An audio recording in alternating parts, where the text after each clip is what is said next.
ಇಲ್ಲೊಂದು ಗಿಡ ಆಗಿದೆ, ಅದರಿಂದ ಇವಾಗ ಒಂದೆರಡು ಎಲೆ ಕೊಯ್ತೇನೆ ಸಾಕು. ಇನ್ನೊಂದು ಸಾರಿ ಪದಾರ್ಥ ಮಾಡಿದಾಗ ಬೇಕಲ್ವಾ.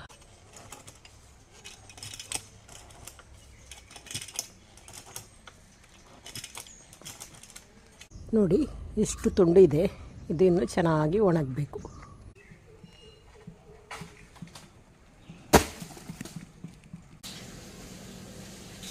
ವಿತಾ ಫ್ಯಾಮಿಲಿಗೆ ನಿಮಗೆಲ್ಲರಿಗೂ ಸ್ವಾಗತ. ಇವಾಗ ಬೆಳಗಿದ್ದು ಬ್ರೇಕ್ಫಾಸ್ಟ್ ಆಗಿ ಕೆಲವೆಲ್ಲ ಕೆಲಸ ಆಯಿತು. ಹಾಗೆ ಇವಾಗ ಮಧ್ಯಾಹ್ನಕ್ಕೆ ಅಡುಗೆ ಮಾಡಲಿಕ್ಕೆ ನಾನು ಮಸಾಲವನ್ನು ಗ್ರೈಂಡ್ ಮಾಡಲಿಕ್ಕೆ ಹಾಕ್ತೇನೆ. ನನಗೂ ಮೀನಿದೆ, ಹಾಗೆ ಆ ಮೀನಿನ ಸಾರನ್ನು ಇವಾಗ ಮಾಡಬೇಕು. ಬನ್ನಿ ಇವತ್ತಿನ ವಿಡಿಯೋನ ಸ್ಟಾರ್ಟ್ ಮಾಡೋಣ. ಮೊದಲಿಗೆ ಇವಾಗ ಮಸಾಲವನ್ನು ಗ್ರೈಂಡ್ ಮಾಡಲಿಕ್ಕೆ ಹಾಕ್ತೇನೆ. ನೋಡಿ, ನನಗೂ ಮೀನು ಸಾರು ಮಾಡಲಿಕ್ಕೆ ನಾನು ಇಷ್ಟು ಐಟಮ್ಸನ್ನು ತೊಗೊಂಡಿದ್ದೇನೆ. ಇಲ್ಲಿ 10 ಒಣಮೆಣಸು ತೊಗೊಂಡಿದ್ದೇನೆ, ಉದ್ದ ಮೆಣಸು. ಹಾಗೆಯೇ ಇಲ್ಲಿ ಒಂದು 4 ಗೆಡ್ಡ ಮೆಣಸು ತೊಗೊಂಡಿದ್ದೇನೆ. ಒಂದು ಸಣ್ಣ ನೀರುಳ್ಳಿ, 1 ಟೇಬಲ್ ಸ್ಪೂನ್ ಕೊತ್ತಂಬರಿ, 1 ಟೀ ಸ್ಪೂನ್ ಜೀರಿಗೆ, 5 ಬೆಳ್ಳುಳ್ಳಿ ಹೆಸಲು, ಸ್ವಲ್ಪ ಹುಣಸೆಹಣ್ಣು, 1 ತೆಂಗಿನಕಾಯಿ ಅರ್ಧ ಭಾಗವನ್ನು ತುರಿದು ತೊಗೊಂಡಿದ್ದೇನೆ. ಇಲ್ಲಿ ಅರಸಿನ 1/4 ಟೀ ಸ್ಪೂನ್ ಆಗುವಷ್ಟು ಸಾಸಿವೆ, ಸ್ವಲ್ಪ ಕಾಳು ಮೆಣಸು, ಸ್ವಲ್ಪ ಓಂಕಾಳು, ಹಾಗೆಯೇ ಇಲ್ಲಿ ಮೆಂತೆಯನ್ನು ತೊಗೊಂಡಿದ್ದೇನೆ. ಇದನ್ನು ಸ್ವಲ್ಪ ಫ್ರೈ ಮಾಡಿ ತೊಗೊಂಡಿದ್ದೇನೆ. ಇವಾಗ ಇಷ್ಟನ್ನು ನಾನು ಗ್ರೈಂಡ್ ಮಾಡಲಿಕ್ಕೆ ಹಾಕ್ತೇನೆ.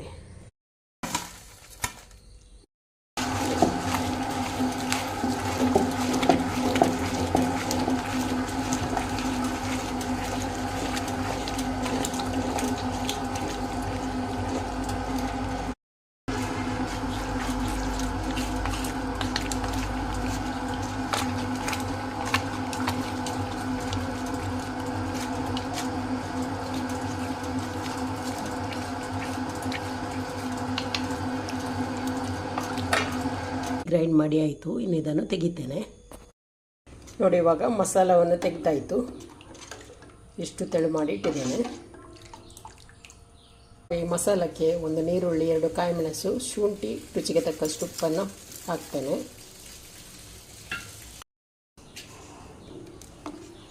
ಇವಾಗ ಎಲ್ಲವನ್ನು ಹಾಕಿ ಇಟ್ಟು ಇನ್ನು ಚೆನ್ನಾಗಿ ಕುದಿ ಬರಲಿ. ಇವಾಗ ಮಸಾಲವನ್ನು ಗ್ರೈಂಡ್ ಮಾಡಿ ಇವಾಗ ಕುದಿಸ್ಲಿಕ್ಕೆ ಇಟ್ಟಿದ್ದೇನೆ. ಹಾಗೆ ಮೀನು ಕೂಡ ನೋಡಿ ಡೀಪ್ ಫ್ರೋಸ್ ಆಗಿದೆ. ಮೊನ್ನೆ ತಂದದ್ದು ಡೀಪ್ ಫ್ರೋಸ್ ಆಗಿ ಎಲ್ಲ ರೆಡಿ ಮಾಡಿ ಇಟ್ಟಿದ್ದೇನೆ. ಇನ್ನು ಮಸಾಲ ಕುದ್ದಾದ ಕೂಡಲೇ ನಾನು ಮೀನನ್ನು ಹಾಕ್ತೇನೆ.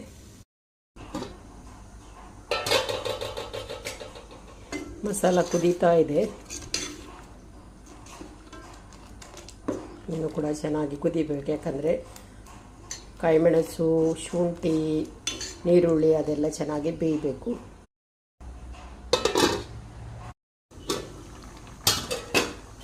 ನೋಡಿ, ಇವಾಗ ಮಸಾಲ ಚೆನ್ನಾಗಿ ಕುದೀತಾ ಇದೆ. ಹಾಗೆಯೇ ಇವಾಗ ಸ್ವಲ್ಪ ದಪ್ಪ ಕೂಡ ಆಯಿತು. ಇನ್ನು ಇದಕ್ಕೆ ಮೀನನ್ನು ಹಾಕ್ತೇನೆ.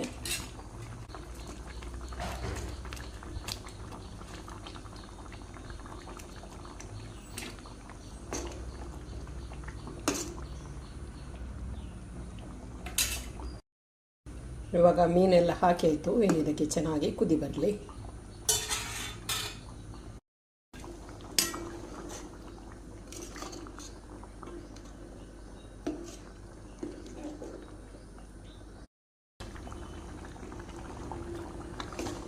ನೋಡಿ, ಇವಾಗ ರುಚಿಯಾದ ಮೀನು ಸಾರು ರೆಡಿ ಆಯಿತು. ಇನ್ನು ಗ್ಯಾಸನ್ನು ಆಫ್ ಮಾಡ್ತೇನೆ. ನಮ್ಮ ಬಳ್ಳಿಯಲ್ಲಿ ಸ್ವಲ್ಪ ತೊಂಡೆಕಾಯಿ ಸಿಕ್ಕಿತ್ತು, ಅದನ್ನು ಇವಾಗ ಜಜ್ಜಿ ಕುಕ್ಕರಲ್ಲಿ ಹಾಕಿ ಬೇಯಿಸ್ಲಿಕ್ಕೆ ಇಟ್ಟಿದ್ದೇನೆ. ಪೆಪ್ಪರ್ ಮಸಾಲೆ ಮಾಡೋಣ ಅಂತೇಳಿ. ಹಾಗೆ ಇವಾಗ ಇದನ್ನು ಬೇಯಿಸ್ಲಿಕ್ಕೆ ಇಟ್ಟು 2 ವಿಸಿಲ್ ತೆಗೆದ್ರೆ ಇದು ಚೆನ್ನಾಗಿ ಬೇಯ್ತದೆ. ಇವಾಗ ತೊಂಡೆಕಾಯಿ ಕೂಡ ಬೆಂದಾಯಿತು. ಈಗ ನಾನು ಅದಕ್ಕೆ ಬೇಗನೆ ಮಸಾಲವನ್ನು ರೆಡಿ ಮಾಡಿ ತೊಂಡೆಕಾಯಿ ಪೆಪ್ಪರ್ ಮಸಾಲ ಮಾಡ್ತೇನೆ. ನೀರುಳ್ಳಿಯನ್ನೆಲ್ಲ ಕಟ್ ಮಾಡಿ ರೆಡಿ ಮಾಡಿ ತೊಗೊಂಡಿದ್ದೇನೆ.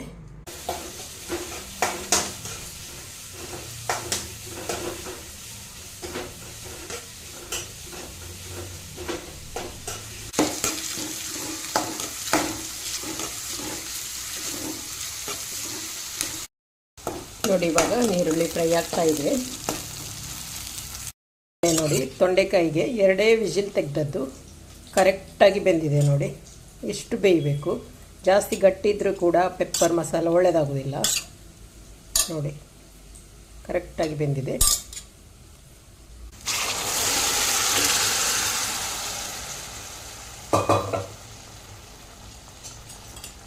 ಇವಾಗ ತೊಂಡೆಕಾಯಿಯನ್ನು ಹಾಕಿದೆ, ಅದರಲ್ಲಿದ್ದ ನೀರನ್ನು ಕೂಡ ಹಾಕಿದೆ. ಇನ್ನು ಇದಕ್ಕೆ ಪೆಪ್ಪರ್ ಮತ್ತು ಬೆಲ್ಲವನ್ನು ಹಾಕ್ತೇನೆ. ನೋಡಿ, ಇಷ್ಟು ದೊಡ್ಡ ಬೆಲ್ಲವನ್ನು ತಗೊಂಡಿದ್ದೇನೆ.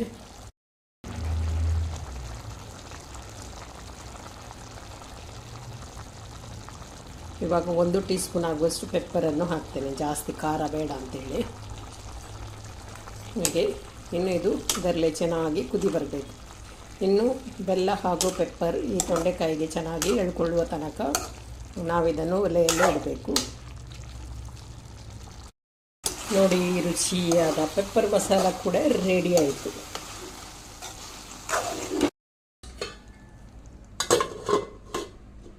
ಈಸಿಯಾಗಿ ಹಾಗೂ ಬೇಗನೆ ಮಾಡಬಹುದಾದಂಥ ತೊಂಡೆಕಾಯಿ ಪೆಪ್ಪರ್ ಮಸಾಲೆ ಇವಾಗ ರೆಡಿ ಆಯಿತು. ಮೀನು ಸಾರು ಕೂಡ ಆಗಿದೆ. ಇನ್ನು ಅನ್ನವನ್ನು ಒಂದು ಬಸಿಲಿಗಿದೆ, ಅದು ಬಸಿದ್ರೆ ಮಧ್ಯಾಹ್ನದ ಅಡಿಗೆ ಕಂಪ್ಲೀಟ್ ಆಗ್ತದೆ.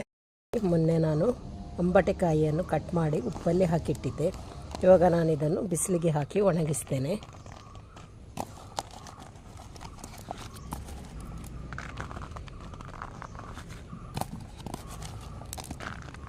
ಇದು ಒಣಗುವಾಗ ಸ್ವಲ್ಪ ಆಗ್ತದೆ.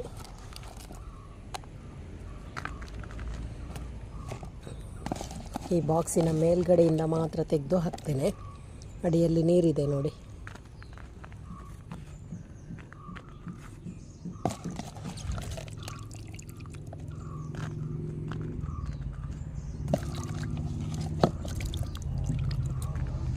ನೋಡಿ, ಇಷ್ಟು ತುಂಡು ಇದೆ. ಇದನ್ನು ಚೆನ್ನಾಗಿ ಒಣಗಬೇಕು. ಇವಾಗ ಜಾನ್ ಮತ್ತು ನಾನು ತೋಟಕ್ಕೆ ಬಂದಿದ್ದೇವೆ. ಸ್ವಲ್ಪ ಅಡಿಕೆಯನ್ನು ಕೊಯ್ತಾ ಇದ್ದಾರೆ. ಅಂದರೆ ಇವಾಗ ಫಸ್ಟ್ ಕೊಯ್ಲು, ಅಷ್ಟು ಅಡಿಕೆ ಇಲ್ಲ, ಹಾಗಾಗಿ ಅವರೇ ಕೊಯ್ತೇನೆ ಅಂತ ಹೇಳಿದರು. ಹಾಗಾಗಿ ಇವಾಗ ಕೆಳಗೆ ಸಣ್ಣ ಸಣ್ಣ ಮರದಲ್ಲೆಲ್ಲ ಹಣ್ಣದನ್ನೆಲ್ಲ ಕೊಯ್ತಾರೆ. ಅದನ್ನು ಇವಾಗ ನಾನು ಹೆಕ್ತೇನೆ.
ನಿನ್ನೆ ಸ್ವಲ್ಪ ಅಡಿಕೆಯನ್ನು ಕೊಯ್ದರು, ಇವತ್ತು ಕೂಡ ಸ್ವಲ್ಪ ಅಡಿಕೆಯನ್ನು ಕೊಯ್ದರು. ಇನ್ನೊಂದು 2 ದಿವಸ ಕೊಯ್ದರೆ ನಮ್ಮ ಫಸ್ಟ್ ಕೊಯ್ಲು ಕಂಪ್ಲೀಟ್ ಆಗ್ತದೆ. ಯಾಕೆಂದರೆ ಅಷ್ಟಿಲ್ಲ, ತುಂಬಾ ಕಡಿಮೆ ಅಡಿಕೆ ಈ ಸಲ.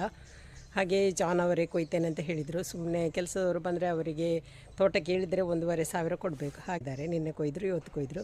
ಇನ್ನು 1-2 ದಿವಸ ಕೊಯ್ದರೆ ನಮ್ಮದು ಫಸ್ಟ್ ಕೊಯ್ಲಾಗ್ತದೆ. ಇವತ್ತು ಕೊಯ್ದರು. ಅದೇ ರೀತಿ ಗೋಣಿಯಲ್ಲಿ ಕೂಡ ತುಂಬಿಸಿದ್ದೇವೆ. ಇನ್ನು ಮನೆಗೆ ಹೋಗೋದು.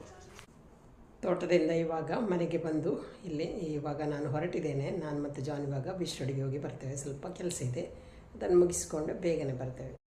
ನನಗೆ ಸ್ವಲ್ಪ ಥೈರಾಯ್ಡ್ ಪ್ರಾಬ್ಲಮ್ ಇರುವ ಕಾರಣ ಇಲ್ಲಿ ಥೈರಾಯ್ಡ್ ಲೆವೆಲ್ ಎಷ್ಟು ಕಡಿಮೆ ಆಗಿದೆ ಅಂತೇಳಿ ನೋಡಲಿಕ್ಕೆ ಇಲ್ಲಿ ಬ್ಲಡ್ ತೆಗಿತಾ ಇದ್ದಾರೆ. ಹಾಗೆ ಅದರ ರಿಪೋರ್ಟನ್ನು ಡಾಕ್ಟ್ರಿಗೆ ತೋರಿಸ್ಲಿಕ್ಕೆ ಉಂಟು. ಹಾಗಾಗಿ ಬ್ಲಡ್ ಸಾಯಂಕಾಲ ವಿಡಿಯೋವನ್ನು ಕಂಟಿನ್ಯೂ ಮಾಡ್ತಾ ಇದ್ದೇನೆ. ಬೆಳಗ್ಗೆ ನಾನು ಕೊತ್ತಂಬರಿಯನ್ನು ಸ್ವಲ್ಪ ಬಿಸಿಲಿಗೆ ಹಾಕಿದ್ದೆ. ಕೊತ್ತಂಬರಿ ಹಾಗೂ ಜೀರಿಗೆಯನ್ನು ಪೌಡರ್ ಮಾಡಿದ್ದೆಲ್ಲ ಖಾಲಿಯಾಗಿದೆ. ಹಾಗಾಗಿ ಬಿಸಿಲಿಗೆ ಹಾಕಿಡ್ತೀನಿ. ಇವಾಗ ಚೆನ್ನಾಗಿ ಒಣಗಿದೆ. ಇವಾಗ ಸ್ವಲ್ಪ ನಾನು ಇದನ್ನು ಹುರ್ಕೊಳ್ತೇನೆ. ಸ್ವಲ್ಪ ಬಿಸಿ ಮಾಡಿ ಪುಡಿ ಮಾಡಿದರೆ ಪೌಡರ್ ಬೇಗನೆ ಹಾಳಾಗೋದಿಲ್ಲ. ನಾನು ಅಂಗಡಿಯಿಂದ ಕೊತ್ತಂಬರಿ ಪೌಡರ್, ಕಾಳುಮೆಣಸಿನ ಪೌಡರ್, ಅದೇ ರೀತಿ ಜೀರಿಗೆ ಪೌಡರ್ ಎಲ್ಲ ತರೋದಿಲ್ಲ. ಮನೆಯಲ್ಲೇ ನಾನು ನನಗೆ ಬೇಕಾಗುವಾಗ ಸ್ವಲ್ಪ ಸ್ವಲ್ಪ ಹುಡಿ ಮಾಡಿ ರೆಡಿ ಮಾಡ್ತೇನೆ. ಜಾಸ್ತಿ ಹುಡಿ ಮಾಡಿ ಇಡೋದಿಲ್ಲ. ಸ್ವಲ್ಪ ಒಂದು ಸಣ್ಣ ಬಾಕ್ಸಲ್ಲಿ ಫುಲ್ ಆಗುವಷ್ಟು ನಾನು ಹುಡಿ ಮಾಡ್ತೇನೆ. ನೋಡಿ ಇವಾಗ ಎಷ್ಟು ತೊಗೊಂಡಿದ್ದೇನೆ. ಇವಾಗ ಇದನ್ನು ಸ್ವಲ್ಪ ನಾನು ಫ್ರೈ ಮಾಡ್ತೇನೆ. ಇದನ್ನು ಇವಾಗ ಲೋ ಫ್ಲೇಮಲ್ಲಿ ನಾನು ಫ್ರೈ ಮಾಡ್ತೇನೆ. ಕಪ್ಪಗಾಗಬಾರ್ದು. ಕಪ್ಪಗಾದರೆ ಕಲರ್ ಕೂಡ ಕಪ್ಪಗಾಗ್ತದೆ. ಹಾಗಾಗಿ ಲೋ ಫ್ಲೇಮಲ್ಲಿ ಇದನ್ನು ಸ್ವಲ್ಪ ಫ್ರೈ ಮಾಡಿಕೊಂಡ್ರೆ ಸಾಕು. ಜಾಸ್ತಿ ಫ್ರೈ ಮಾಡಬೇಕು ಅಂತಿಲ್ಲ.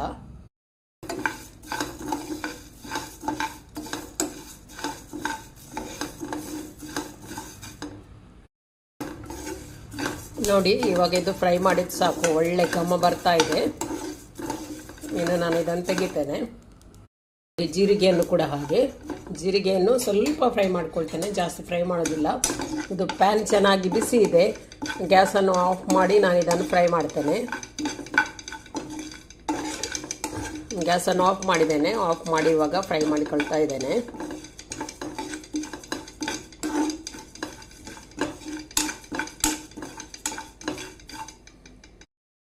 ನೋಡಿ ಇದು ಕೂಡ ಇವಾಗ ಚೆನ್ನಾಗಿ ಫ್ರೈ ಆಯಿತು. ಸಾಕು. ಇದು ಗ್ಯಾಸನ್ನು ಆಫ್ ಮಾಡಿದ್ದೇನೆ. ಎರಡು ಕೂಡ ಫ್ರೈ ಮಾಡಿ ಆಯಿತು. ಇನ್ನು ಇದು ತಣ್ಣಗಾಗಲಿ.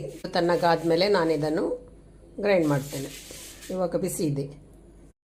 ನೋಡಿ ಇವಾಗ ಜೀರಿಗೆ ಹಾಗೂ ಕೊತ್ತಂಬರಿಯನ್ನು ಗ್ರೈಂಡ್ ಮಾಡಿ ತೊಗೊಂಡೆ. ನೋಡಿ ಈ ಥರ ಪೌಡ್ರ್ ಆಗಿದೆ. ಇನ್ನು ಇದು ಮಿಕ್ಸಿ ಜಾರಲ್ಲಿ ಗ್ರೈಂಡ್ ಮಾಡುವಾಗ ಸ್ವಲ್ಪ ಬಿಸಿ ಆಗ್ತದಲ್ವ, ಹಾಗಾಗಿ ಸ್ವಲ್ಪ ತಣ್ಣಗಾಗಲಿಕ್ಕೆ ಇಡ್ತೇನೆ. ಆಮೇಲೆ ಬಾಕ್ಸಲ್ಲಿ ತುಂಬಿಸಿಡ್ತೇನೆ.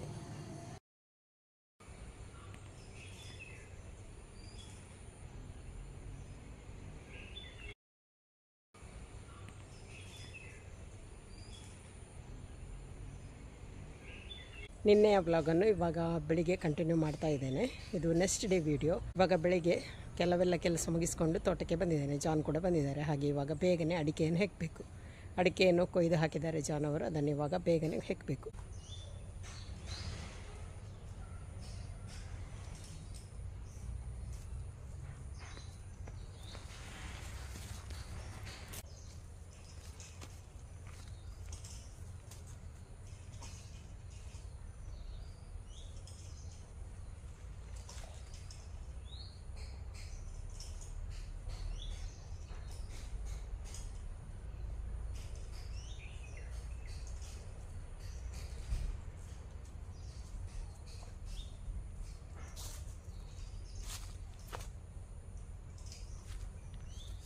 ಇವಾಗ ತೋಟದಿಂದ ಮನೆಗೆ ಬಂದೆ.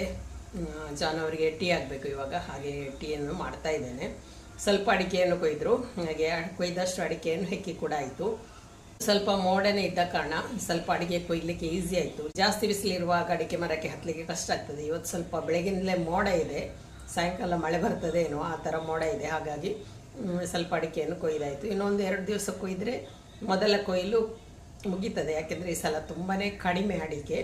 ಹಾಗಾಗಿ ಫಸ್ಟಿನ ಕೊಯ್ಲಲ್ಲಿ ಸ್ವಲ್ಪ ಅಡಿಕೆ ಇರೋದು ನಾನೇ ಕೊಯ್ತಾನೆ ಅಂತೇಳಿ ಜಾನ್ ಅವರು ಕೊಯ್ತಾರೆ. ಇನ್ನು ನೆಕ್ಸ್ಟ್ ಆದರೆ ಸ್ವಲ್ಪ ಜಾಸ್ತಿ ಇರ್ತದೆ. ಆವಾಗ ನಾವು ಕೆಲಸದವರಿಗೆ ಎಳೆದನ್ನು ಕೊಯ್ದು. ಹಾಗೆ ಜಾನ್ ಅವರಿಗೆ ಟೀ ರೆಡಿ ಆಯಿತು. ಬೆಳಗ್ಗೆ ನಾನು ಓಡ್ ದೋಸೆ ಮಾಡಿದ್ದೆ. ಅದನ್ನು ಕೂಡ ಇವಾಗ ಅವರಿಗೆ ಕೊಡ್ತೇನೆ.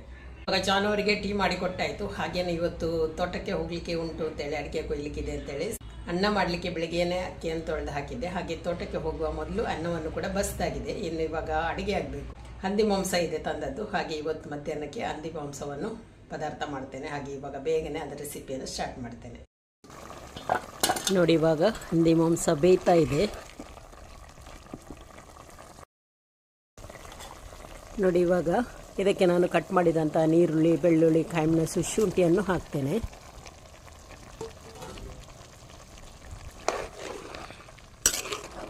ಯಾವಾಗಲೂ ಮಾಂಸ ಬೇಯಲಿಕ್ಕೆ ಇಡುವಾಗಲೇ ಈ ನೀರುಳ್ಳಿ, ಬೆಳ್ಳುಳ್ಳಿಯನ್ನು ಹಾಕಬಾರ್ದು, ಅದು ಜಾಸ್ತಿ ಬೆಂದು ಬಿಡ್ತದೆ. ಅದರ ಬದಲಾಗಿ ಮಾಂಸ ಸ್ವಲ್ಪ ಬೆಂದಾದಮೇಲೆ ಇದು ಈರುಳ್ಳಿ, ಬೆಳ್ಳುಳ್ಳಿ ಅದನ್ನೆಲ್ಲ ಹಾಕಬೇಕು. ಇವಾಗ ಹಂದಿ ಮಾಂಸವನ್ನು ಬೇಯಿಸಲಿಕ್ಕಿಟ್ಟೆ. ಹಂದಿ ಮಾಂಸಕ್ಕೆ ಇದು ಲವಂಗದ ಎಲೆಯನ್ನು ಒಂದು ಹಾಕದಿದ್ದರೆ ಹಂದಿ ಮಾಂಸ ಪರಿಮಳ ಅಂತ ಬರೋದಿಲ್ಲ. ಹಾಗಾಗಿ ಮನೆ ಹಿಂದ್ಗಡೆ ಒಂದು ಸಣ್ಣ ಗಿಡ ಆಗಿದೆ, ಅದರಿಂದ ಒಂದೆರಡು ಎಲೆಯನ್ನು ಕೊಯ್ದುಕೊಂಡು ಬರ್ತೇನೆ. ಇಲ್ಲೊಂದು ಗಿಡ ಆಗಿದೆ, ಅದರಿಂದ ಇವಾಗ ಒಂದೆರಡು ಎಲೆ ಕೊಯ್ತೇನೆ ಸಾಕು. ಇನ್ನೊಂದು ಸಾರಿ ಪದಾರ್ಥ ಮಾಡಿದಾಗ ಬೇಕಲ್ವ. ಹಾಗೆ ಇವಾಗ ನಾನು ದೂರಕ್ಕೆ ಹೋಗಿ ತರುವುದಿಲ್ಲ, ಇಲ್ಲದಿದ್ದರೆ ನಾವು ಮನೆ ಹಿಂದ್ಗಡೆ ಇರುವ ಕಾಡಿಗೆ ಹೋಗಿ ತರಬೇಕು. ಹಾಗೆ ಇಲ್ಲೇ ಆದ ಕಾರಣ ಇಲ್ಲಿಂದಲೇ ಒಂದೊಂದು ಎರಡು ಎಲೆ ತೆಗೆದು ಹಾಕೋದು. ನೋಡಿ ಚೆನ್ನಾಗಿದೆ ಎಲೆ. ಇವಾಗ ಹಂದಿ ಮಾಂಸಕ್ಕೆ ರೇಟ್ ತುಂಬ ಜಾಸ್ತಿ ಆಗಿದೆ. ರೇಟ್ ಜಾಸ್ತಿ ಆದಮೇಲೆ ನಾವು ಹಂದಿ ಮಾಂಸ ತರೋದು ಕಡಿಮೆ, ತುಂಬಾ ಕಡಿಮೆ ಅಂತ ಹೇಳ್ಬೋದು. ಒಂದು ತಿಂಗಳಿಗೆ ಒಮ್ಮೆ ಅಥವಾ ಅದಕ್ಕಿಂತ ಜಾಸ್ತಿ. ಹಾಗೆ ಇವಾಗ ತುಂಬ ಸಮಯದ ನಂತರ ಮೊನ್ನೆ ತಂದಿದ್ದರು, ಅದನ್ನು ಇವತ್ತು ಪದಾರ್ಥ ಮಾಡೋದು. ಹಾಗೆ ನೋಡಿ ಅದಕ್ಕೆ 2 ಎಲೆ ಸಾಕಿದ್ದೇನೆ. ಇವಾಗ ಚೆನ್ನಾಗಿ ತೊಳೆದು ಅದಕ್ಕೆ ಹಾಕ್ತೇನೆ.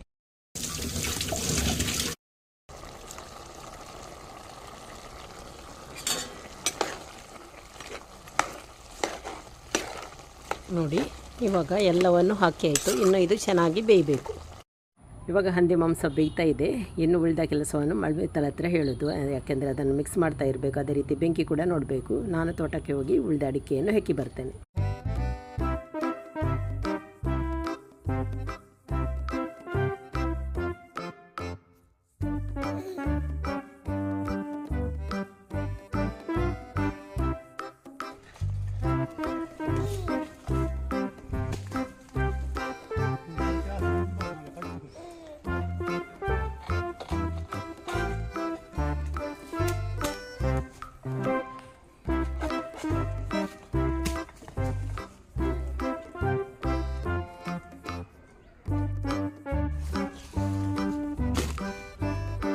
ನೋಡಿ ಇವತ್ತು ಇಷ್ಟು ಅಡಿಕೆಯನ್ನು ಕೊಯ್ದರು.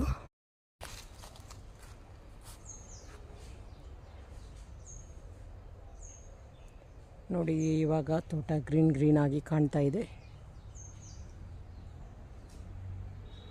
ತೋಟಕ್ಕೆ ಹೋಗಿ ಅಡಿಕೆಯನ್ನು ಹೆಕ್ಕಿ ಮನೆಗೆ ಬಂದು ಅಡುಗೆಯನ್ನೆಲ್ಲ ಕಂಪ್ಲೀಟ್ ಮಾಡಿ ಮತ್ತು ಮನ್ವಿತಾ ಸಲಾಡ್ ಮಾಡಿದ್ಲು. ಮತ್ತು ಊಟ ಮಾಡಿ ಸ್ವಲ್ಪ ರೆಸ್ಟ್ ಮಾಡಿ ಇವಾಗ ಹೊರಗಡೆ ಬಂದಿದ್ದೇನೆ. ಅಡಿಕೆ ಹೆಕ್ಕಿದೆ ಅಲ್ವ, ತುಂಬಾ ಸಾಕಾಯಿತು. ಹಾಗೆ ಮತ್ತು ನಾನು ವೀಡಿಯೋವನ್ನು ಕಂಟಿನ್ಯೂ ಮಾಡಲಿಲ್ಲ. ಹಾಗೆ ಇವಾಗ 3:30 ಆಗ್ತಾ ಬಂತು. ಇನ್ನೂ ಸ್ವಲ್ಪ ಹೊತ್ತಲ್ಲಿ ಹಾಲು ಕರೀಲಿಕ್ಕಿದೆ. ಹಾಗಾಗಿ ಇವತ್ತು ಹುಲ್ಲು ಇನ್ನೂ ಕಟ್ ಮಾಡಬೇಕಷ್ಟೇ. ಅದಕ್ಕಿಂತ ಮೊದಲು ನಮ್ಮ ಮನೆ ಎದುರು ಸ್ವಲ್ಪ ಹುಲ್ಲು ಬೆಳೆದಿದೆ, ಅದನ್ನು ಇವಾಗ ಇನ್ನೂ ತೆಗೆದು ಕ್ಲೀನ್ ಮಾಡಬೇಕು. ಹಾಗೆ ಇವಾಗ ಸ್ವಲ್ಪ ತೆಗೆದು, ನಿನ್ನೆ ಸ್ವಲ್ಪ ತೆಗೆದು ಹಾಕಿದ್ದೆ ತಿಂತದ ಅಂತ ನೋಡಲಿಕ್ಕೆ, ನಿನ್ನೆ ತಿಂದಿದ್ದೆ. ಹಾಗಾಗಿ ಇವಾಗ ಕೂಡ ಸ್ವಲ್ಪ ಹುಲ್ಲನ್ನು ಕೊಯ್ದು ದನಕ್ಕೆ ಹಾಕ್ತೇನೆ. ನೋಡಿ ಇಲ್ಲೆಲ್ಲ ಈ ಹುಲ್ಲಿದೆ, ಇದನ್ನು ಇವಾಗ ತೆಗೆದು ದನಕ್ಕೆ ಹಾಕಬೇಕು. ಇವಾಗ ಒಂದು ಬಟ್ಟೆ ಆಗುವಷ್ಟು ತೆಗಿತೇನೆ.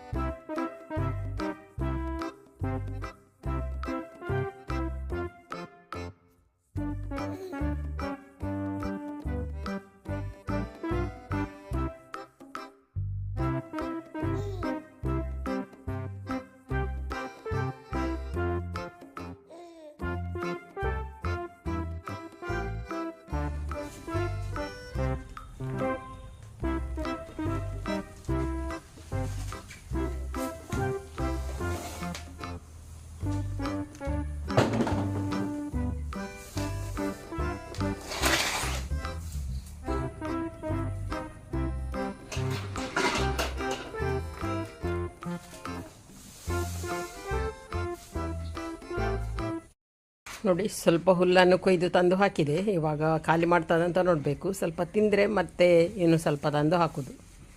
ನೋಡಿ ಇವಾಗ ಅದರಲ್ಲಿ ಹುಡುಕುದದು.